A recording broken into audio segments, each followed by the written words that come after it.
Domingo, tô toda suada, que acabei de voltar da Redenção. Eu vou a pé, que aqui da minha casa até lá não dá nem 20 minutos. E domingo eu gosto de dar uma caminhada à Redenção, comprar livrinho na feira.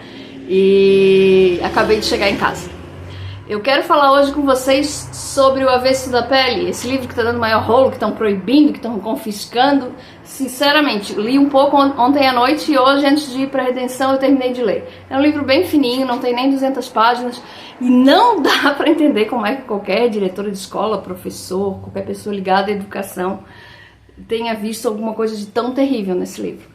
Porque, por exemplo, a coleção do Jorge Amado, Capitães da Areia, tem até palavrão, tem cena de sexo muito mais descritiva. Aqui o que tem de sexo é bem leve, não são cenas assim muito descritivas, muito calientes, nada disso. Eu até achei engraçada a cena que o menino perde a virgindade. Vou fazer uma sinopse aqui pra vocês. É um menino negro de Porto Alegre e ele é o narrador. Ele narra a história dele, a história do pai e a história da mãe. São as três histórias misturadas, né? Que são diferentes, em épocas diferentes, né? Do pai e da mãe e a dele mais atual. E o que chama atenção nesse livro não é o sexo. Quem tá achando que vai comprar um livro erótico vai quebrar a cara, porque não é nada disso. É a questão do racismo, o que os jovens negros passam. As abordagens absurdas dos policiais, ou ser julgado pela roupa, as piadinhas, quando ele conta a história, quando o pai dele namorou, teve relacionamento com mulheres brancas, como é que foi, a relação com as famílias, né? E ele fala assim, quando ele fala do pai, ele fala com bastante admiração, com bastante compreensão por todas as mancadas que o pai dá, porque são muito humanos os personagens, assim, né? Todos eles têm defeitos e muitas qualidades e defeitos, não são personagens perfeitos, não é aquele romance clássico.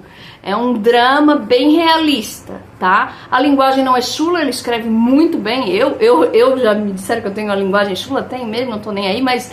E quem se chocou com isso aqui nem compre os meus.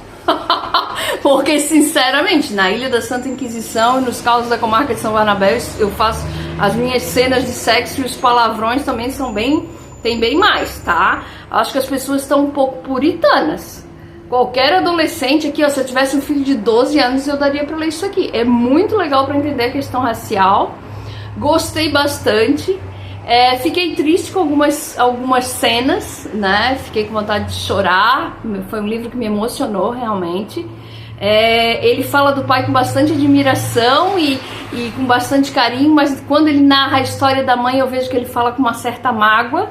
E eu não... Claro, é um personagem, é um jovem, acho que isso é bem comum, mas eu fiquei muito solidária a essa mãe do livro, porque eu não vejo ela como uma pessoa amarga, uma pessoa dura, eu vejo como uma pessoa sofrida. Ela perdeu, vou fazer um spoiler, ela perdeu os pais e foi adotada por uma mulher branca.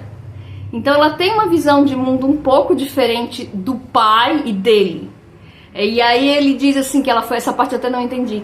Ela foi, a mãe dela adotiva era uma mulher branca que passou no concurso público para trabalhar como professora em Santa Catarina, num lugar chamado Morro das Pedras, que ficava a 40 quilômetros de Florianópolis.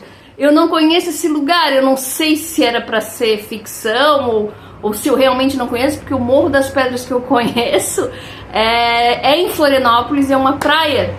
E aí ele fala que no final da década de 80 morava num ranchinho, não tinha banheiro dentro de casa. Isso eu realmente achei que ficou um pouco fora da realidade, mas nada que tire a qualidade do livro. O livro é muito bom, assim, realmente para abordar as questões do racismo. Eu acho interessante ler realmente na adolescência, acho que os professores têm que recomendar.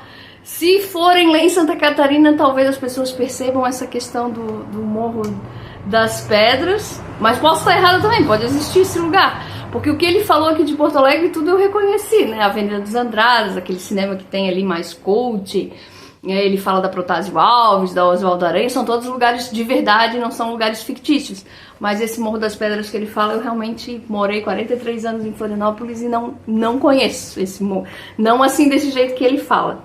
E dá vontade assim de puxar a orelha do personagem quando ele reclama da mãe, porque a mãe erra, né? A mãe é humana, e tanto a mãe quanto a avó ali, no meu ponto de vista, fizeram o que de melhor elas conseguiram fazer.